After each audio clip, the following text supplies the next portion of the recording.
السلام عليكم. اليوم غنوجدوا اللحم بالدغميره. هنا شديت اللحم، زدت عليه شويه ديال الزيت البلديه العطريه، درت الخرقوم، سكينجبير، الابزار، درت الزعفران الملون الغذائي، ودرت الزعفران شعره ذوبته في كاس ديال الماء، درت الثومه، درت الملحه.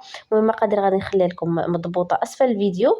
درت هنايا الكوكو، درت فيها شويه ديال الزيت العاديه، شديت اللحم ديالي قليته حتى تقلى وشدت فراسو، عاد زدت يعني الماء، زدت هنايا البصله مشلضه بهذه الطريقه هذه، وزدت شويه ديال الربيع، سديت على الكوكوط ديالي وخليت اللحم ديالي كيطيب. هنا اللحم ديالي بعد ما وجد قدمته في هذا الطبيسي هذا. وبالنسبه للتزيين كيبقى لكم الاختيار، انا درت مع شويه ديال الزيتون الخضر وشويه ديال الفريت. وبالصحه والراحه صراحه البنات جا عاقد ومتغبر. نتمنى الوصفه تعجبكم، وما تنساوش الا عجبتكم هذه الوصفه هذه بارطاجيوها مع الاهل والاصدقاء باش تعم الفائده. الى اللقاء البنات، تهلاو فراسكم.